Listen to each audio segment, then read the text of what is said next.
Ladies and gentlemen, zvinhu zviya zvatanga. George Charamba nevamwe wako ndakambokutsurai but hamuna kuda kunditeerera, makandiona kunge inini ndiri munhu anotaurisa. Nhasi mave kubuda pachena, mave kukumbira regerero, mave kundunda, matoudzwa maoneswa nevarungu venyu kuti yamakatanga ihondo isingapedzeke zvekumhanya. Ladies and gentlemen, sekuti kugara kwatinozviita takazvitaura panapa kuti kana uchinge uri panapa unodedzera kuti pasi neZANU-PF. Ngoma ndiyo hapana chachinjaba. Tanga nekulike this video right now kuitira kuti vaboikane. Nyaya iri panapa yakamira yakadai so. ZANU-PF yavakumbira regerero kuna president Hakainde Hichilema, avo president vekuzambia. Munoziva kuti kumashure uko ZANU-PF tingangoti Zimbabwe yakanga ine ukama hwakanaka hwakagadzikana neZambia, but iko zvinezvi kubva pakangopinda vaHakainde Hichilema zvinhu hazvisina kumira zvakanaka because of someone asingakame musoro ndurani isinganzwisise akangobuda achitaura zvinhu zvisina direction. So nhasi vakupfeka jezi reruregerero, ndo ratiri kusangana naro, jezi reruregerero rikutaura panapa vari kuti it won't happen again. Vari kukumbira ruregerero kuna Hakainde Hichilema. ZANU-PF has apologized to Zambian's ruling party, United Party for National Development, for inflammatory remarks made by some of its members against Zambian President Hakainde Hichilema. Relations between the two countries became strained following Hichilema's election victory, after which several of President Mnangagwa's allies, including his spokesperson George Charamba, publicly labeled Hichilema a sellout. In a move to ease tensions, a UPDN delegation led by Secretary General Batuke Imeta met with senior ZANU-PF officials on Monday, including the party's Secretary for Administration Obed Mpofu. The delegation later paid a courteous call on President Mnangagwa. During the meeting, Mpofu assured the UPND delegation that ZANU-PF members would refrain from making any further disparaging remarks about President Hichilema, said Mpofu. And we wish to assure you that there will be no further negative publicity about Zambia, as you are our brother and neighbor. Here in Zimbabwe, we are under sustained attack from a variety of sources, including our own members being used by members of the opposition, as well as some Western governments which are actively funding foreign media to write inflammatory commentary coupled with insults and threats. And our policy as ZANU-PF government is that we work with the political parties that are in power.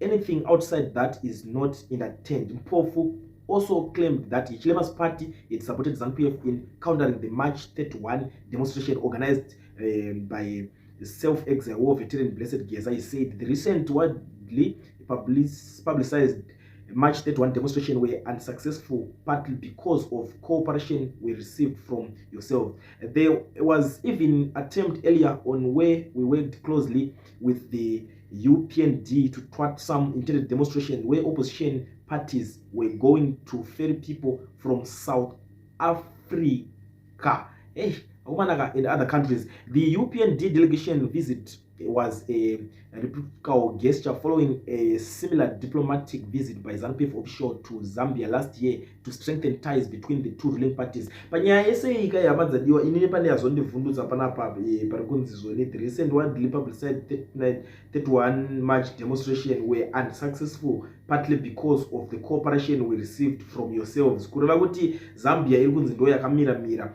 kuti demonstration yekwa vaBlessed Geza isazonyanyise kuita ruzha sematarisirwa zvavo zvakaitwa. But inini ndakatarisa nyaya iyoyi tikuona kuti vanhu veZANU-PF vanotoneka mungaundurani ngekuti I don't know the level of propaganda yavatori nayo ka atori ma1 chaiwo because iko zvinezvi ndakatarisa ivo vakutozoziva kuti vapadhuze kubuda musimba, vapadhuze kubuda mupower. Iko zvinezvi ndakavatarisa neZANU-PF, saka vakuda kusiya vaspoila mazita mangu manywana ada kupinda ikwana Geza, kuti Geza wacho achashaya mafriends ikoko. Vakunzi inini vanhu veZambia ndimi makakonzeresa demonstration yedu itaira kuti tibvise nayo ED isabudirire. Why makadaro makaprotecta ED? And we all know kuti these people vekuzambia havasingori vanhu nje, vanhu vekuti vatoriwo vanga vatoriwo maopposition and they understand the struggle, they know the struggles dzinosangana nemazimbabweans. So ndo pari kuita problem ipapa manje kuti how come kuti this one anotanga kuita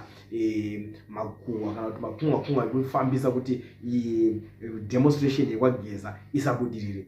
Tikuzviunderstanda kuti zvimwe zvese zvedzungu raitwa nana George Charamba rekuti zvoni anobuda achitaura kuti uyu isellout American puppet whatever zvavaingotaura zvakawanda wanda. But nyaya yemapuppets, even ivo kuvaudza kuti imimi muri puppet reChina, they don't want to hear that. Mukavaudza kuti muri puppet reRussia, they don't want to hear that. But tisatatarisa zvekutukana kwese kwakazonzi paitika zvinhu zvekuti George Charamba aibuda achitaura zvaaida pamusoro peZambia. Hapana atambokanganwa nyaya dzekuti dzakataurwa naPresident Emmerson Mnangagwa vachitanga vachikumbira hameno kuti tingati vaikumbira heupi vaikumbira chi kuna Vladimir Putin pavakaenda kuRussia vachitaura kuti zvoni aiwa dzimwe nyika dzinotouya dzichitosponsa nigirikini Zambia neMalawi dzimwe nyika dzakatikomberedza kuti isusu tifile lonely. Saka hameno kuti kana ingeri weiya yekupema yekuti inini vakandivenga vanondidaiso vanozondinyima chakati saka mukasatondibatsira vanondibatsira nekuti ivo vari kubatsirwa nananhingi kuti ndishoteswe. Manzwisisa nyaya yacho yanga iri papa. Saka ndo pakatoita dambudziko hombe ipapo kuti zvakatotanga nemukuru wacho tisatatarisa kuti mamwe mamembers enhingirina vanga vari kutuka zvakatotanga nemukuru wacho. Saka ukama neushamwari hwakunetsa but manje pakuchinetsa isusuwo futi semazimbabweans pekuti pari kunzi ava vekuZambia vari kunzi ndo vakashanda kuita counter kuti demonstration yaya ikuliswe down. Pakutonetsa ipapo because hanzi pakazotanga kutaura nyaya yekuti vamwe vanhu vanotorwa kune dzimwe nyika vachinzi vachizounzwa muZimbabwe chichi yo hazvisi kupera mushe. In fact hazvisi kutambirika. Ndo nyaya yandingangozvitaura, ndo mabatiro andingatoita nyaya yacho kuti hazvisi kugamuchirika. Kuti haukamu inini pandatoedzwa ndatanga kutopiswa but inini manje semunhu akachenjeresa handingambofendeka handina chandinobhelievha chinobva muromo meZANU-PF and ukangonzi chikutaura kuti nemunhu weZANU I don't believe them because vanokwanisa kuita kuti muvengane nepamwe panhu pari unnecessary. Vanokwanisa kuita kuti imimi kana manga mune kuda kuzonotsvaga rubatsiro kunyika dzakaita seidzodzo hamuchatonoruwani rubatsiro hamuchatonoritsvage. Why? Because munenge muchiziva kuti vakambotibhaizira pakadai so. But anyway ndisandasvika pese ipapo kuti tionesane kwatoda kuti tiende ikoko. Regedza ndingoti kana uchingori muSouth Africa uchida kuregisterwa company gara wabata veEducation Research ana Mukoma Owen vanokuregistera company yako zvemabookkeeping vanokubatsira vobva vakuvhurira FNB business account ende vane zvinhu zvakawanda. Unozati kana wavhurwa FNB business account hauchichanetsekani nekuita matransaction wakuita malocal nemainternational transaction wakuwana mari dzakasiyana siyana. Foreign currency wakuiwana maUSD wakati kuuya mapounds unokwanisa kumawana through that account because vanokuitira plan yeVisa card kuti mari dzako dzakwanisa kungopinda. Unozoti izvo kune tono madhiri akawanda ari kuitika. Umwe watoti ngatingoita madhiri kutongochinja mari kutochinja namari chako uchishandisa that business account. It makes a lot of sense. Unoregisterwa kakampani kako chero kana uri security guard it now makes a lot of sense because iwewe company uri kushandira murungu anongomuka akafa ende hapana pokuti company ingangokontinha unongozoti kufa kwemujoni manje inotovharwa company ndo zvazvitori mujoni macho. Saka iwe kana une account chako wakaregisterwa chikampani chako wakutokanda mapepa kuti enda ndichishanda pana but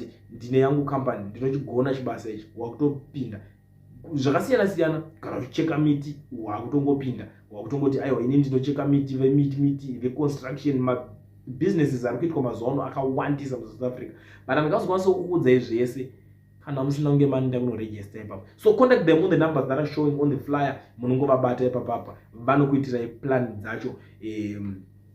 Back to the story. Vanazandakanganwa zvangu kune vanoda kuadvertisera mabusiness avo garai mandibata namba dzangu aimushuwa makudziziva. Nyaya iri kunyanya kunetsa iyi yekuichilema because ichilema chakaita kuti chandiri kuona chakaita kuti ZANU-PF izosvika pakuenda nokumbira uregere. To be very honest with you muri yeZimbabwe ndechekuti ichilema wacho pachake akanga asingacha-attend misangano yese yaitwa kuZimbabwe. In fact kuZimbabwe hapana anoziva tsoka yake ichilema kubva pakanikira because vakatanga kumutuka vachimuita zvakasiyana siyana because these guys vaibenefita kuna Edgar Lungu vakatanga kusupporta Edgar Lungu uyo former president weZambia, kubva kumashure kuvaitamba nawo Edgar Lungu vachidyidzana. Edgar Lungu wacho paadyiwa, apedza kudyiwa ndopa vakatanga kuda kuti vakadoita kuna Hichilema, ende vakazotanga kufamba mbiri yekunzi zvoni vari kuda kusponza Edgar Lungu kuti adzoke paelection, adzokere kunocontesta futi. Ndo pamwe pakazoita nyaya hombe ipapo manje kuti vakuda kunosponza futi uyo. Saka unongoziva kuti automatically ikazikana kuti you are a neighboring country uri kusponza opposition inenge iri mune imwe nyika, zvatokonzeresa ruvengo kudhara, because maopposition mazhinji havanyatsodyidzana nemaruling party, kureva kuti ukama panenge pasitori napa. Asi dai panga pane ukama mbijana zvagona kuramba zvakakontinya. Saka ndo imwe nyaya ndinoona kuti zvekare yakaita kuti even Hichilema angoti vanhu vekuZimbabwe ngavaite zvelife yavo asingazvitedzere. Iyi ukatotarisa Zambia iri kutodevelopa, vari kuvaka mahospitals, vari kuvaka zvakasiyana siyana. KuZimbabwe ukatonzwa kuti kwavaka hospital chigananda chinenge chatofungawo project yekuti chigadzire legacy yekuzosiyira vana vacho, kwete kuti fair panenge pakashata. Saka ndo nyaya iri kuitika manje. Mafurutsu ari kuda kunhikirikina. Unongoziva kuti Zimbabwe yaneta kutamba nezvinyika zvechirombe. So unongoziva kuti nyika yese yanzi inoda kutamba neZimbabwe zvinenge zviri zvivarombe zvivanhu zvacho izvozvo. Saka pakuda kungozongoona kuti mungoramba muchingotamba nemarombe chete, ndo pari kuzorwadza ipapo. Saka vakuda kutambawo nedzimwe nyika dziri mudhuze dziri kukwanisa kuzvisustain nemaresources adzo, dziri kukwanisa kuzvigadzirirawo zvinhu zvakaita semagetsi azvo, vari kukwanisa kuzvigadzirirawo zvipatara zvinoti zvavo ivo. Ikonomi chaiyo vari kushandisawo mari zvekare inoti yavo iyoyo. Saka Zimbabwe yakuti tikambotamba naye futi tikadzokera ikoko zvinokwanisa kunge zvichitibatsira. And the fun thing, if you guys still remember, paukama hweZimbabwe neZambia ndo paya pekuti foreign affairs minister wacho akabva nemvura yake kuZambia. I still remember madays acho iwawo, tikatoitaura nyaya yacho kumashure kumukazonyatsocheka mumavideos ekumadhays iwo, kana kuti vanoremember tikatotaura nezita remvura yacho, tikatoresearcha tese panapa tichionesana kuti mvura iyi haigadzirwe munyika yeZimbabwe ba, mvura iyoyo inogadzirwa kunyika yeZambia. Saka kureva kuti vakabva nemvura dzavo, because vakauzwa kuti kuZimbabwe kunopuwa vanhu muchetura, kune mbiri asi futi zvakaoma kuita mbiri yekunzi munoroya shuwa zvakangooma zvinoitika kuZimbabwe wedu. Saka vanhu vanga kungotya kuti tikaenda kuZimbabwe tinononzwai, tikaenda kuZimbabwe tinononzwai. Ndo zvimwe zvinhu zvakatanga kukonzeresa nyonga dzese idzi. Ndosaka nemuri kuona izvezvi ZANU-PF yazongoona kuti the best way kutongoenda kunokumbira ruregerero. Tinoti sori zvenyu mukoma Hichilema, takaita dzungu. Sori zvenyu mukoma Hichilema, takasiya mipengo yedu ichipengereka kwamuri. Ndo zvimwe zvinhu zvandakatotarisa ndakatoongororawo panapo kuti ndo zvakwanisa kuita kuti vadzokedzane. But let's watch the space, since vapromisa kuti it won't happen again, kureva kuti havachabvumidze vanhu vakaita sana George Charamba kuti varambe vachituka nyika yakaita seZambia. Let's watch the space. But anyway, handisikuda kunyapedza nguva yenyu zvakanyanya. Kana uchinge mune something to say, kune vanoda kusenda maaudios, mawhatsapp audios, namba dzandatoisa pascreen idzi ndo basa radzo. Sendai, tell me zvamuri kuda kuti tionesane, anything that is happening in our country or chichi, munongotaura zvese ipapo. Asi kana makutaurawo, please ibvai pane maradio, tauraiwo pakanyarara, so that robudawo audio renyu racho riri clear, kuti patinoda kuzorikwidzawo voice harizoriri maziredio, tingoitawo zvinhu zvingori neorder.